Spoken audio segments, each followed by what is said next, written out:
Hello ladies and gentlemen, Legend Commentaries here, bringing you today a commentary with Leona in a 5v5 on Summoner's Rift. Her passive, Sunlight, every time that you attack an enemy champion with an ability, you'll mark them, and when an allied champion attacks them, they'll deal some bonus magic damage. Her Q, Shield of Daybreak, you proc it, and then the next auto attack that you provide for, it can be a minion or a champion, will stun them. Then your W, Eclipse, you raise a shield and gain some armor and magic resistance. It then detonates for the first time, and if it hits anything in that detonation, then you'll receive that effect for some additional time. Her E, Zenith Blade, you throw out your sword and it'll pierce through minions. If it hits a champion or multiple champions, she'll jump to the farthest champion, and then you can get your full combo off on them. And finally, her ultimate, Solar Flare. It's a big AoE. You launch it, and after a brief delay, it'll come down and stun enemies in the very center and slow enemies towards the outside.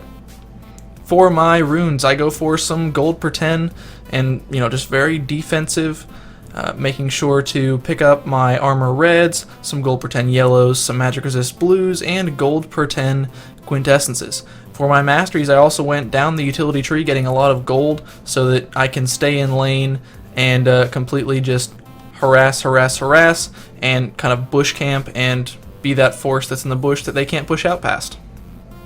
So let's go ahead and jump into the gameplay here. You can see that I am bot lane with Dylan playing sexy some Ashe, and I am of course Leona. Now I main support in ranked play, and I'm not super high ELO, not claiming to be really good at this game, but it is probably the role that I think I know the best, and that's why this commentary is going to have a bit more footage than it did in the intro, because Leona is one of, if not the most aggressive support in the game right now, and she's just super fun to play. And I had only played her a few weeks ago is when I started, and before that I was playing really passive supports like Soraka, just to kind of, sustain your lane, not necessarily do any work and set up kills like you're seeing here.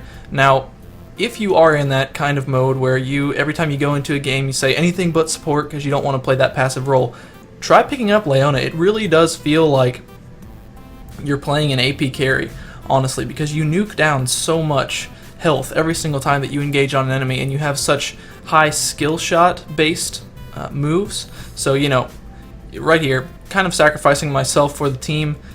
I mean, it's worth it if you're a support, not to stay in lane. You don't have to get so many last hits there. Dylan coming in and picking up the Ashe, and my ultimate keeping these two in place so that everyone else can come in and pick that up. Now, with support, like I was saying, I go gold per 10 because I really like having that passive gold increase ticking away the entire time so that I can go back, I can buy wards, I can be in the jungle, not farming, not getting experience, and I can still stay ahead in terms of items and get enough items to support my team. Now here, you can use Leona, her lance, okay? You want to dive into the back of the team, but not onto a tank. You need to dive back onto, like there, you saw me diving onto a TF, I got off my Q, and I ultimated him immediately, not giving him a chance to get out and killing him off. You'll see me do that repetitively in these team fights, either going for Talon or going for TF. This Draven, as you can see here, was a little bit mentally incompetent, so didn't really focus him down, especially since Dylan, late game, was able to do a lot of work against him and make him hardly a threat compared to the Talon or the TF. So in all of these team fights, you're going to see me diving onto the Talon, diving onto the TF, setting up those kills so that my team's tank, Nautilus and Riven, those very tanky characters with a lot of CC, can get in there and finish the job, because Leona's not necessarily a high damage champion late game. You can see me here getting on that TF, getting the stun off. However, Talon is actually going to dive in here with the ultimate. Yeah, so he takes out Dylan. Talon, so much burst. If he chooses to use his ultimate in his full combo, chances are whoever he targets is going to die, and the only way you can stop him is with CC, and I didn't actually have my E up there. So you have to kind of keep in mind your AD carry is the most important person for you to keep alive on your team.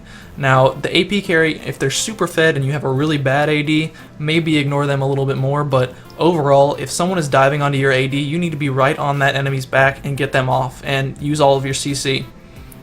Something you need to keep in mind when you're engaging with Leona is to, you saw that in the beginning, don't know if you noted it or not, but I would use that W keep it for a second and a half, somewhere in that range, so that when it detonated, I would get the 3-second bonus, and it would detonate as soon as I get on them with my lance. So you charge to them, you have your shield, it detonates, you get the extra 3 seconds of armor and magic resistance, and make yourself a lot more tanky. Now, you can also run Leona with a more tanky set of runes, going for armor reds, armor yellows, magic resist blues, and even armor reds, or armor quintessences, I mean, and just completely shut down their AD carry on you and be able to repetitively dive.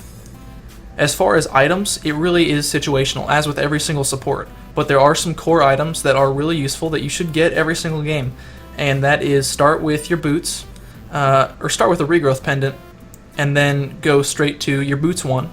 If you have enough gold, go ahead and buy your Philostone, because it's only like 300 gold up from when you have your regrowth pendant. So on your first trip back, try and get some boots and your regrowth pendant and some more wards, and then you need to get for a Heart of Gold. Heart of Gold gives you that extra gold. You know, it's just a really good item to have for that sustain, so that you can stay in fights longer, so that you can kind of gravitate away from lane, because it does give you the health as well.